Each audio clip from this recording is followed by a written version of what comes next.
G'day legends. Now I'm sure we've all experienced something similar to this. You're sitting in a beautiful little cafe in some exotic location, trying to just relax, take in the local vibes, and then you hear it.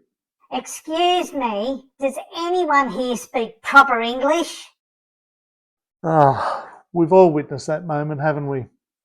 Or maybe you've been scrolling through the reviews and you found someone gave a 1-star review to a little guest house in Thailand because they didn't serve the right brand of maple syrup with their toast at breakfast.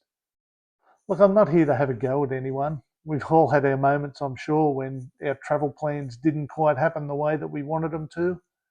And I know I've had a couple of little meltdowns, but I mainly blame that on my own lack of communication skills. I've never felt like the local at the other end of the conversation should have made more of an effort to speak my language. But there's a difference between having one of those human moments and becoming what, let's call them, a travel Karen. Today we're diving into Travel Etiquette 101. How to be the kind of traveller that the locals genuinely want to come from behind the counter and greet, rather than hide underneath the counter when they see you. And trust me, once you learn how to nail this, your travel experiences are going to go to the next level. G'day, I'm Dean, a recently retired veteran of the travel industry. This is my wife Pauline, unfortunately still stuck in the rat race. Together we visited over 30 countries in 30 plus years in what we refer to as our retirement trial run, bringing you insider tips, budget hacks and unique destinations to help you find your ideal travel lifestyle. So, in the proud tradition of people like David Attenborough, let's go through what I like to call the Tourist Karen Field Guide. So before we get into the good stuff, let's have a bit of fun and see if we can identify the different types of tourist Karens that you might encounter in the wild. And hey, if you recognise yourself in any of these, no worries. We've all had our moments before, but that's why we're here together now to level up our traveller game. So this one's the type of Karen that rocks up in Bali and immediately starts whinging to the hotel staff that the room that they've put them in isn't anywhere near the size of their bedroom back home in Australia.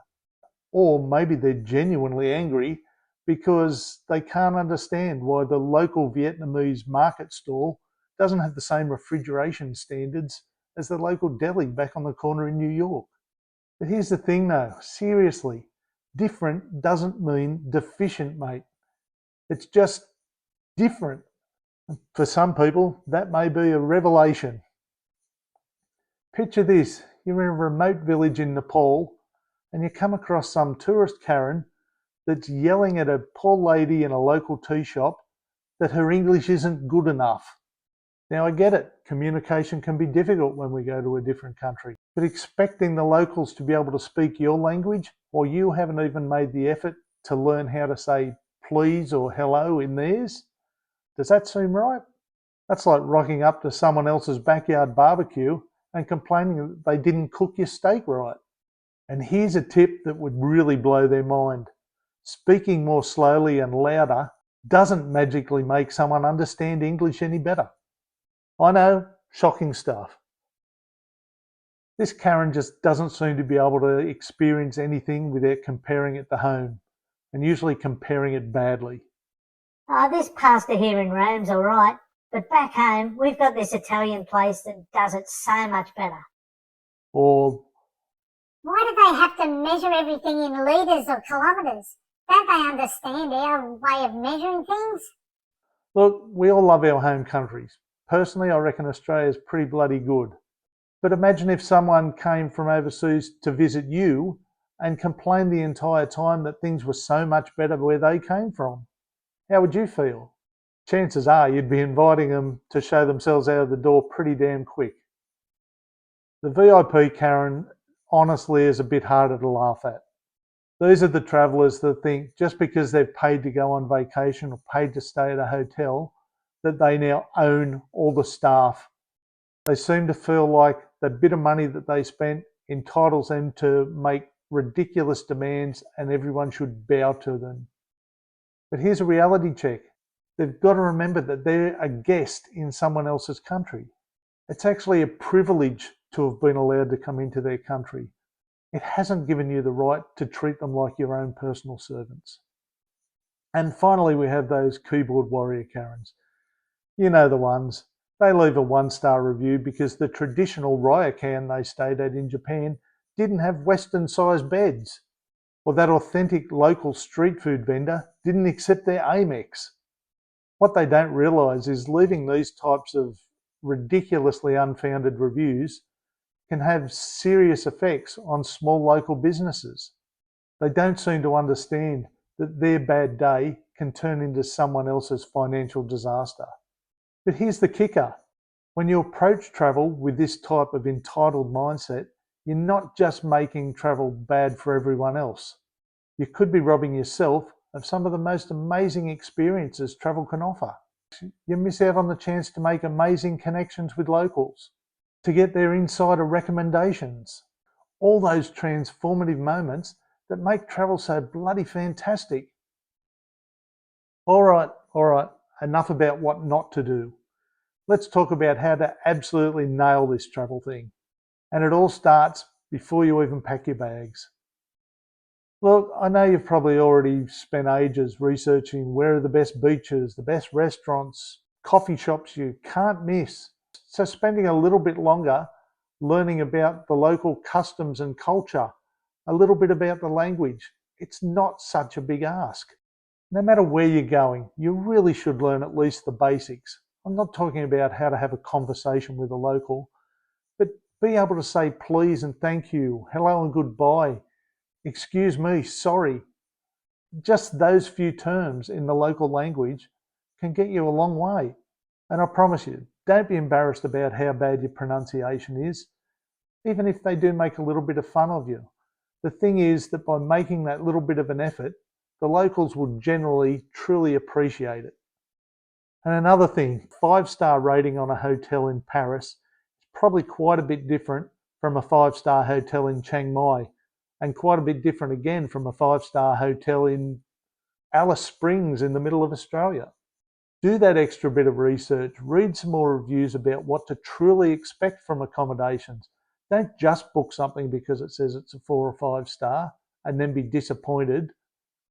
Have a look at what people are saying about the size of the rooms, about the quality of the fittings and the fixtures, the softness or hardness of the beds, the noise.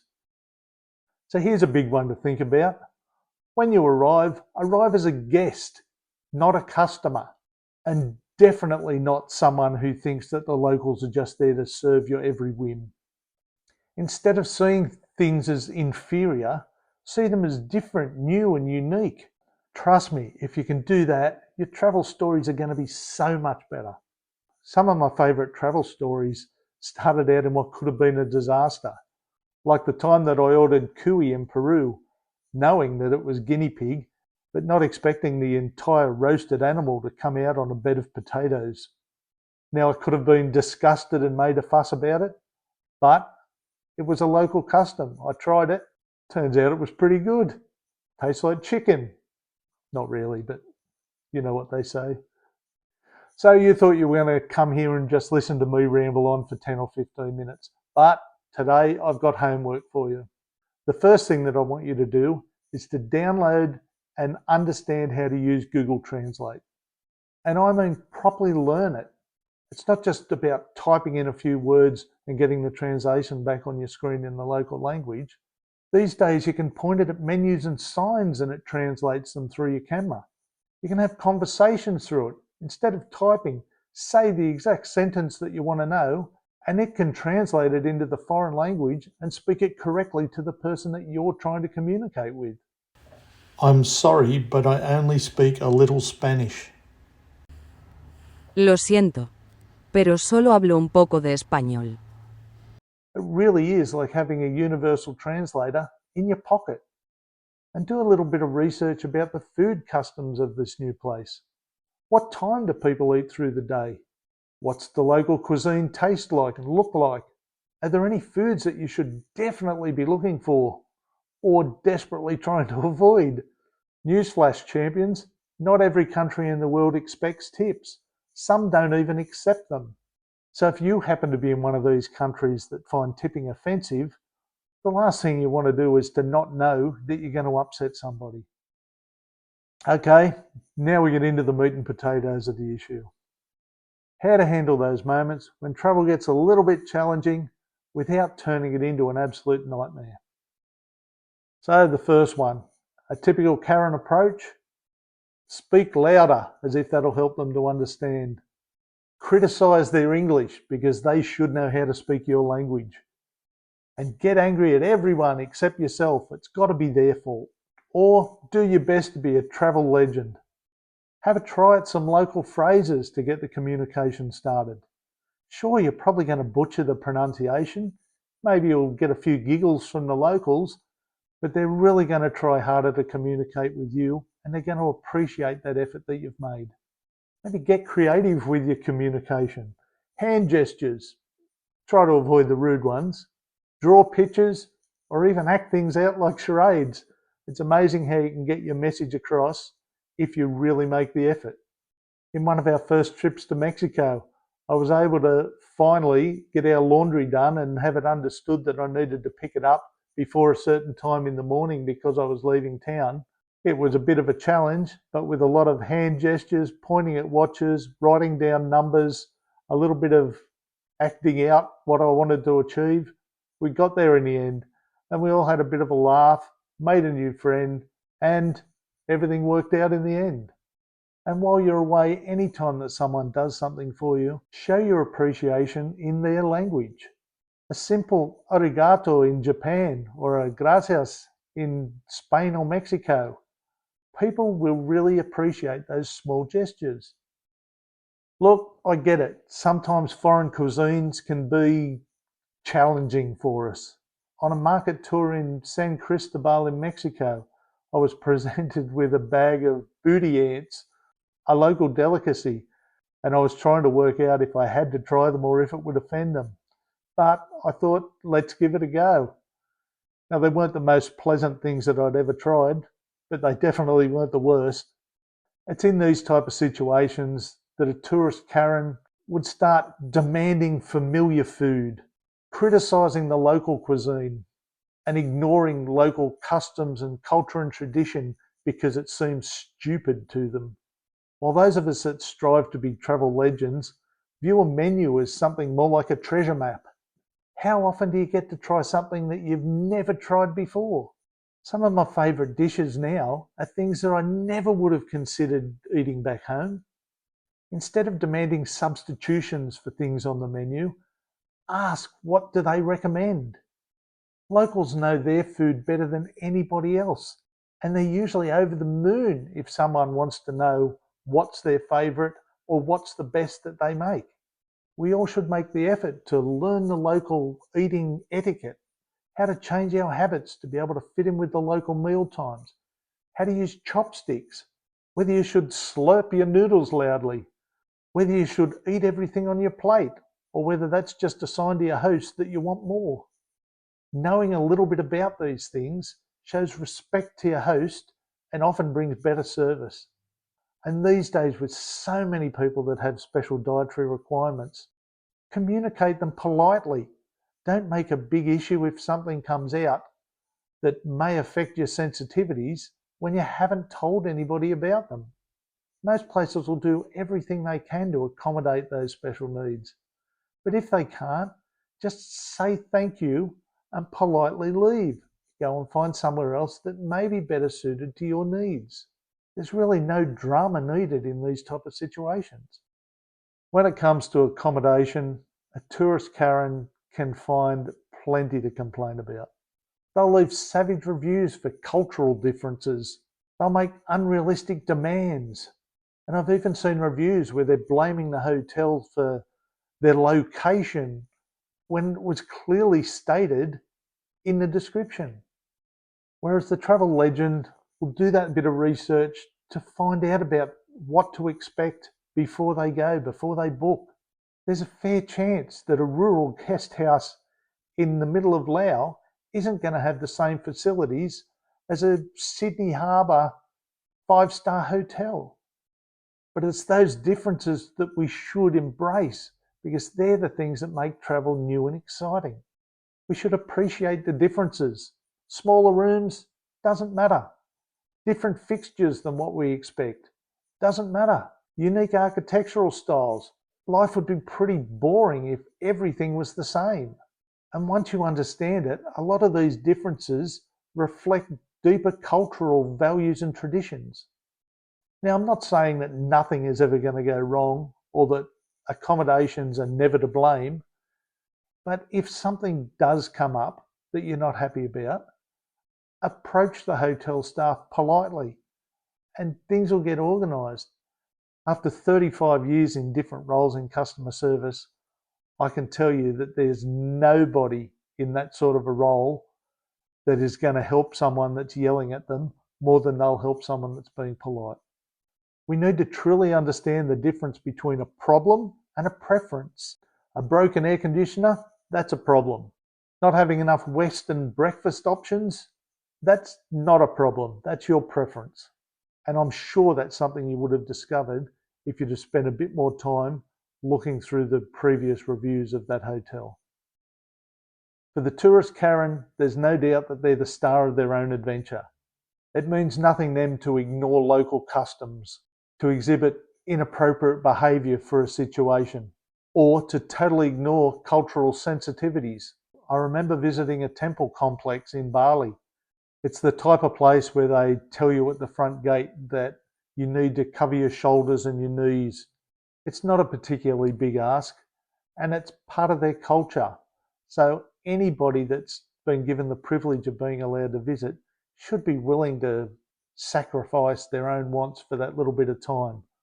But not everybody seems to be able to follow the rules.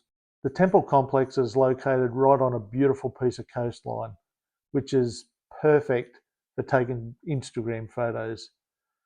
But just being able to be there in the scenery wasn't enough for these two young girls who decided that it was the perfect place to strip down to their bikinis just so they could get that perfect shot.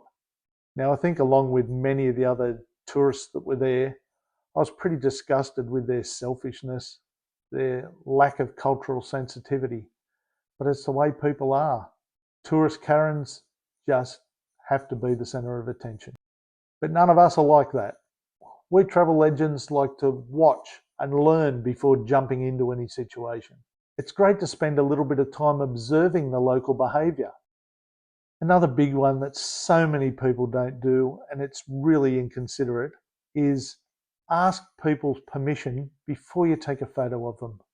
I know it can feel awkward, but how would you feel if some random tour group came up and started trying to make you the focus of all their holiday snaps, or taking photos of you while you're trying to eat quietly in your local restaurant, or grab a few shots over your back fence while you're hanging your clothes out in the yard? Probably not something any of us would enjoy. And yet, there are plenty of travellers who think it's all right to impose this sort of behaviour onto others. And personally, I don't understand why people go through the effort of travelling to new and interesting places and aren't interested in learning about the local customs and traditions. Surely this is why we travel, to experience different ways of life. Here's the beautiful thing about respectful travel. It's not about becoming a pushover or accepting shoddy treatment. It's about approaching the world with curiosity rather than judgment, with flexibility instead of rigidity. When you travel with respect and openness, something magical happens. Locals start to see you as a friend rather than as a tourist. They'll be open to recommending their favourite spots, inviting you to share a drink with them, and it gives you the chance to hear stories and experience things that you otherwise would never have the chance to do. An opportunity opened up for us when we were in Vietnam. In Hoi An, we had dinner at a little family-run restaurant, and I made the effort to tell the hostess, cook, how fantastic everything was, and it was one of the 3 best meals that we'd ever had anywhere in the world. She appreciated that, sat down, started talking with us. We ended up being able to organise with her to have a private cooking class the next morning where she taught us how to create those very dishes that we loved so much from the previous night's dinner. Now, that sort of thing would never have happened if we'd have just kept to ourselves, finished the meal, paid the bill, and walked out the door, let alone if we'd have come in with the attitude of, yeah, that meal was okay, but it's not like what we have at home. Being respectful doesn't mean your culture's inferior. It just means that you're recognizing that your normal way of doing everything isn't the only way of doing those things. Sometimes it isn't even the best way to do them. Different approaches to life can teach us incredible things about efficiency, happiness, and what really matters. So when push comes to shove, to make yourself a better traveller, to have better travel experiences, there's a few things that you should look at doing. Let's start with doing that little bit of extra research. Learn those key phrases in the local language. Set realistic expectations, but most importantly, leave your bad attitude back at the airport when you departed home. Because honestly, if you can't handle the fact that other places might do things differently, then the best place for you to vacation might just be your own living room. At least there, you're going to know exactly what's on the menu and how the toilet works. So look, we've all had moments where things don't go exactly to plan. I know I've had my fair share or more. The difference between becoming a tourist Karen or a travel legend is how we handle those situations and what we learn from them. Travel has this incredible power to make us into better humans, more patient, more understanding, more acceptable of diversity, but only if we approach it with the right mindset. So what do you reckon? Are you ready to be the kind of traveller that locals are genuinely excited to meet? Ready to unlock those incredible experiences that most travellers miss out on because they're too busy complaining about how different things are to home? If any of this resonated with you, please hit the like button and let me know in the comments. What's the funniest or the most cringeworthy tourist Karen moment you've ever witnessed? Or, better yet, tell me about a moment where you, being a respectful traveller, has opened up an experience that you never expected. So if you're planning that next travel adventure and you want some more tips on how to make it even better, make sure to subscribe and hit that bell notification. We've still got loads more content to help you make the most of your travels. Until next time, travel well, travel respectfully, and remember, the world is an incredible place when you approach it with curiosity instead of complaints.